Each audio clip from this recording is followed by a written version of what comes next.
신축 빌라로 검색을 하잖아. 그러면 거의 대부분이 사지 말라고 하더라고. 근데 그 유형을 내가 분석을 해보니까 한 세네 가지 정도가 되거든. 그 세네 가지에서 내가 정확하게 알려줄게. 그리고 내가 이 이야기 하는 건 내가 지금 현업에서 지금 한 15년 정도 있고 지금 부동산 뭐 분양 강의도 하고 있지만 그냥 있는 그대로 날 것 그대로 알려줄 테니까 이거를 살지 말지 판단은 네가 하면 되는 거야. 오케이?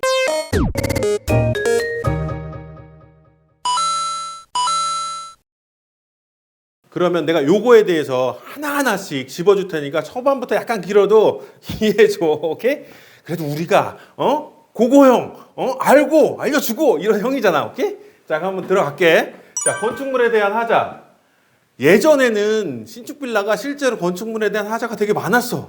그런데 언제부턴가 그 건축법이 실제로 변경이 돼서 자재가 예전만큼 안 좋은 걸 쓴다든지 그러지 못해. 지금 그래서 예전보다 실제로 건축물이 좋아졌어. 그건 맞아. 아파트 준하게 건축물이 좋아졌어. 그래서 예전보다는 하자는 적다. 그건 맞아. 그런데 여기서 조심할 건 하나가 있어. 건축물에 대한 하자는 뭐 결로나 뭐 여러 가지 이런 부분도 실제로 아파트도 있어. 실제로. 그런데 다만 건축을 좀 적게 하신 건축주들이 있어.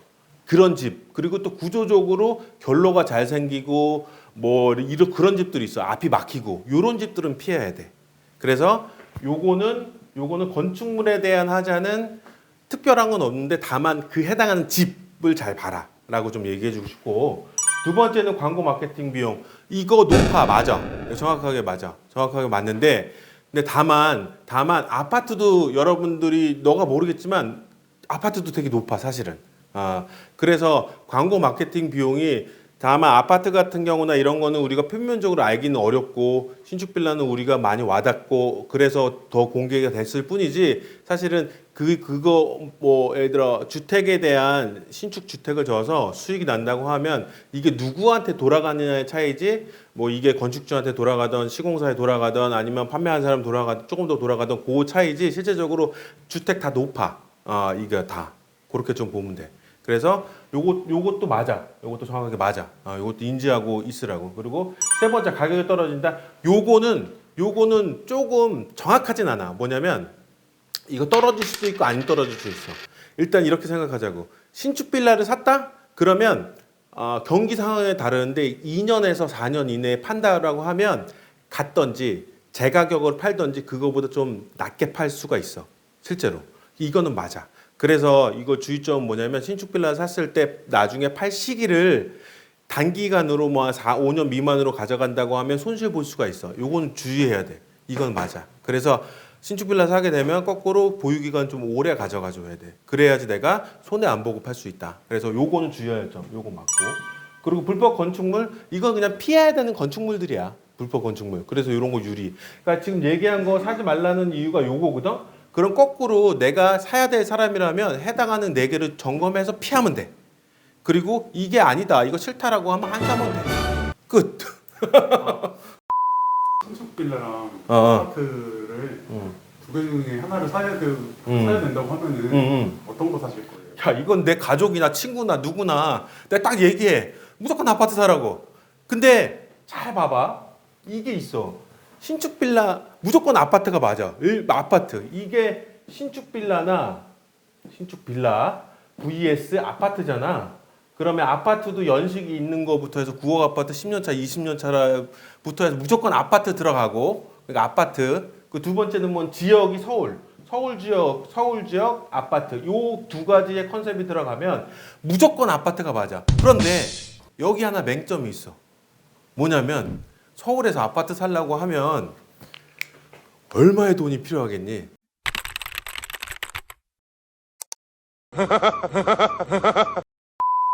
진짜 싼 거 샀어. 20년 차 아파트인데 15평짜리 아파트를 찾았어. 그랬는데 가격이 4억이야. 찾았어. 하여간 방 한 칸에서 1.5룸 정도 되는데 12평, 13평 이런 거 해봐야 14평짜리 찾았어 내가. 그래서 4억이야. 얼마 필요하겠어? 4억이면 4억 다 필요한 거 아니에요? 그건 아니고 대출이 40%밖에 안 나와. 그럼 4, 4, 16. 1억 6천은 대출이 나오는데 얼마가 필요해? 2억 4천. 2억 4천. 2억 4천 없다고. 그래서 무조건 자금이 되면 자금이 되면 좀 낡고 이거 하더라도 아파트 사라 이거야. 아, 이거 맞아. 그런데 신축 빌라 사는 사람들이 누가 사는지 알아? 이건 알아야 돼. 좀 살려고 하는 사람들이 사실 투자 목적으로는 안 사는 것 같아요. 신축 빌라 사는 사람들을 내가 이거를 지금 이제 2022년 되면 한 15년 했거든. 여태까지 비율을 해봤어. 내가 이제 3만 명의 신축 빌라 카페 회원들을 모으고 실제로 연간에 뭐 한 4,500건도 계약을 하고 그렇게 유지를 했었거든. 그분들을 보니까 전세, 월세 사시는 비중이 이분들이 계약 신축 빌라 사는 비중이 실제로 한 50% 되더라고. 예전에 우리 회사에서. 그리고 신혼집으로 사시는 분의 비중이 한 30% 되더라고. 나머지는 기타 등등. 이 얘기는 뭐냐면 신축 빌라 사시는 분이 다 알아. 아파트가 좋은지. 그런데 전세 월세 사는 분들은 돈이 얼마나 있을까? 그렇게 막 아파트 살 정도로 많지 않지. 그렇지. 보증금밖에 없어. 보증금하고 약간의 돈밖에. 그래서 예를 들어 인천 지역이라고 하면 인천 지역에서 집을 구하시는 분의 내가 보기에는 한 7, 80% 정도는 한 3천 정도 이내로 움직인단 말이야. 아, 해봐야 보증금, 전월세 보증금 정도에서 약간의 돈밖에 없어. 그러면 3천으로 전월세에서 고생해서 살고 있던 거야. 막 2년 살다가 또 전세 금액 올려주세요. 또 살다 보니까 3, 4년 살다 보니까 아이가 태어나. 그러니까 집이 좀 작아지네. 그런데 주위에서는 뭐 뉴스에서는 가격이 오른다 뭐 한다고 하면서 나는 계속 이곳에서 월세 내면서 아깝게 있다 보니까 이제는 더 이상 안 되는 거야. 그래서 본인들도 집 살라고 하는 거지. 그런데 입주금이 적어. 이런 분들이 사는 거거든. 신혼부부 돈 많이 모으신 분들은 당연히 빌라 안 사.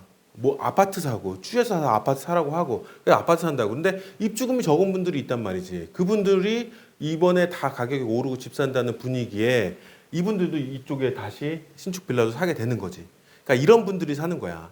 그래서 대안이 없는 분이 실제로 신축 빌라 같은 경우는 대출이 좀 많이 나오니까 이분들이 들어갈 수 있는 여건이 되는 거지. 여건이 된다고 해서 여기서 내가 중요한 거. 여건이 된다고 해서 여러분들 내가 사라? 이런 데서 안 한다고. 뭔 얘기냐면 그러니까 빌라는 여러분들이 집을 살 때 최종 목적지가 아니야.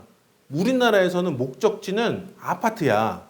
아파트 가기 전에 뭐 오피스텔이든 빌라든 간에 한두 번 갈아타고 그동안에 자금 모아서 아파트 사라고. 바로 살 수 있는 분은 그냥 무조건 사면 돼. 빌라는 최고의 선택지도 아니고 최선의 선택지도 아니야. 근데 내가 할 수 있는 선택 중에 차선은 돼. 이게 가능한 분만 하시면 돼. 예, 그리고 우리의 목적지는 뭐다? 우리나라에서는 일단 아파트. 오케이. 신축 빌라를 구매를 했을 때 치명적인 단점은 아까도 얘기했지만 기본적으로 거주 여건이 요새 집들이 되게 이쁘고 좋은 게 실제로 많이 나왔어. 그러니까 예전에 신축 빌라에 대한 기본적인 생각은 싸게 져서 싸게 판다라고 해서 하자도 많고 하지만 싸게 들어갈 수 있다라는 건데 요새 신축 빌라의 핵심은 뭐냐면 인테리어가 이쁜 게 되게 많아. 그리고 지역도 좋은 지역도 많이 있어. 왜냐하면 대단지 아파트가 못 들어가는 위치에 신축 빌라도 있어. 서울의 역세권 인근으로 땅이 크지가 않으니까 대단지 아파트 들어갈 수 없는데 그런데 신축 빌라들이 있다. 그런 좋은 데도 있어. 그러니까 위치적으로. 또 하나는 아까 인테리어 좋다고 했지만 서울의 외곽 지역에 보면 약간의 타운하우스의 개념에 되게 이쁜 집도 있어. 그래서 집을 보잖아. 나도 설레. 와이프가 보면 그건 자질러져. 사달라고 그래. 진짜 이쁘더라고. 정말 이쁘고 좋아. 커. 층고가 심지어 3m 되는 것도 있어. 되게 이쁘고 좋은 집이 있어. 단 이런 집에서 살 수 있다. 그러니까 차도 새 차 사면 좋잖아. 최신형의 새 차. 인테리어는 심지어 아파트보다 더 좋은 데도 많아. 그러면 이런 새 차를 살 수 있는 게 사실은 거주할 수 있는 게 장점이야. 그리고 내가 좋은 위치를 했다. 역세권이라 했다면 그 위치에 할 수 있는 것도 장점이고. 그런 집 같은 경우에. 그런데 나중에 내가 팔기가 어렵다는 건 뭐냐면 이것 때문에 그래. 뭐냐면 우리나라의 모든 분들은 아파트를 선호하지. 그러면 서울시만 보면 아파트에 대한 구성비가 얼마나 되냐면 평균 한 60%가 아파트에 살아. 그럼 빌라나 연립은 몇 퍼센트가 사냐? 전에 봤을 때 한 23% 정도 되는데 한 20%만 치자고. 그러면 그 나머지가 오피스텔, 단독주택 이런 식이거든. 그러면 열에 6명은 아파트를 사는 거고 열에 2명은 아직도 빌라를 살아. 빌라를 산다고. 그러면 기본적으로 수요가 수요가 신축 빌라 수요가 그렇게 그러니까 빌라에 대한 수요가 많지가 않다. 그래서 나중에 팔 때 좀 어렵다. 그리고 만약에 위치라든지 뭐가 좀 빠진다라고 하면 팔기가 점점 어려워진다. 위치, 연식이 오래된다. 그런 집 구조가 안 좋다. 집에 대한 뭔가 좀 안 좋을수록 팔기 어렵다. 이것 때문에 그런 거거든. 그런데 아까 얘기했지만 부동산은 가격이 어떻게? 10년에서 12년 사이로 오른다고. 주기가 그거에 따라 오른다고. 그래서 그래서 오래 보유하는 게 중요한 거야.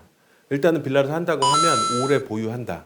그래서 최소 한 7년에서 10년 정도는 보유해야 금액이 내가 산 금액의 이상의 어떤 금액을 받을 수가 있다라는 거를 인지를 하고 그리고 내가 팔기가 그럼에도 불구하고 팔기가 어려우니 파는 방법에 대해서 좀 알고 공부하면 돼. 왜냐하면 빌라도 투자하시는 분들이 있거든. 요게 방법들을 내가 그건 나중에 알려줄게. 뭐냐면 팔 때 빨리 팔거나 가격을 높게 받을 수 있는 방법이 반드시 있어. 나도 해봤고. 그래서 그거까지 알아야 돼. 그러니까 보유 기간을 오래 하고 나중에 팔 때 내가 좀 더 많이 받을 수 있는 방법까지 알면 구매해도 돼. 아니면 공부를 하든지 아니면 이런 거 저런 거 싫다라고 하면 안 하면 진짜 신축 빌라를 관심을 갖고 있는 사람들한테 정말 진심으로 한 말씀만 하신다면은 나 이거 진짜 너무 진심 얘기해가지고 손짓도 다 떨어지는 거 아니야? 자, 영상을 보고 계시는 우리 동생분들, 뭐 가끔씩은 저희가 나이 비슷한 동년배나 아니면 우리 어르신, 뭐 형님, 누님들, 만약에 신축 빌라를 보신다, 아니면 빌라를 보신다고 했을 때 저 진실된 이야기 뭐 하나 딱 드릴게요. 여력이 되면 무조건 아파트로 가는 방향으로 하시라는 게 제가 첫 번째 말씀을 드린 거고요. 그리고 두 번째, 신축 빌라나 빌라를 선택한다면 주택이란 두 가지가 의미를 우리가 알고 사셔야 돼요. 첫 번째가 거주의 의미가 있고요. 두 번째 투자의 의미가 있다. 그러면 빌라로 간다고 했을 때 구옥이라든지 신축이라든지는 투자의 의미는 좀 내려놔라라고 정확하게 말씀 좀 드릴게요. 이게 크지가 않아요. 심지어 손해도 볼 수 있어. 그런데 거주의 의미로 난 가겠다라고 한다고 하면 괜찮다라고 말씀을 좀 드릴게요. 그래서 나는 거주를 보고 그리고 투자성을 보지 않는다. 아니면 약간만 본다라고 하면 빌라는 사도 된다. 요거를 정확하게 단점을 알고 사면 돼요. 다만 모르고 샀을 때는 뒤통수 맞지만 사전에 정확하게 알고 사면 괜찮습니다. 라고 제가 끝으로 말씀드릴게요. 끝.